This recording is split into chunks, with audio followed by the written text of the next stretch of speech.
मित्रांनो, 2 किंवा 2 पेक्षा जास्त फॉर्म ज्याची भरायची इच्छा आहे त्याला मी 2 ते 3 गोष्टी क्लिअर करून देतो. सर्वात पहिलं, गेल्या 3 भरतीपासून आपल्याला डबल फॉर्म भरता येत नाही. तरी काही अति हुशार पोरं काय करतात, आधार कार्डमध्ये किंवा कोणत्याही डॉक्युमेंटमध्ये थोडंसं फेरफार करतात आणि 3-4 फॉर्म भरून टाकतात आणि 3-4 ठिकाणी जाऊन ग्राउंड देतात.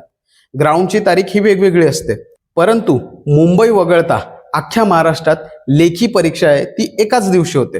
आता हे जे 2-3 फॉर्म भरतात नावं चेंज करून, लास्ट टाइम बघा त्यांच्यावर रोख आणण्यासाठी शासनाने काय केलं की तुम्हाला कोणत्या जिल्ह्यामध्ये फॉर्म ठेवायचा आहे तो तुम्ही हमीपत्र लिहून बाकी सगळ्या जिल्ह्यामध्ये जे तुम्ही एक्स्ट्रा फॉर्म भरलेले आहेत ते रद्द करायचे आहेत. म्हणजेच काय, तुम्हाला असं सुद्धा 2-3 फॉर्म भरल्याच्या नंतर 2-3 ठिकाणी ग्राउंड दिल्याच्या नंतर लेखी मात्र एकाच ठिकाणी द्यायचे आणि तसा हमीपत्र तुम्हाला द्यावं लागेल.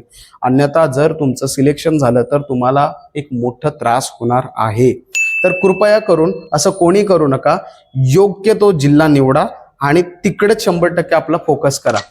अशा अधिक माहितीसाठी आपलं डिअर पोलीस यूट्यूब चॅनल आणि डिअर पोलीस इंस्टाग्राम फॉलो करा. थँक्यू.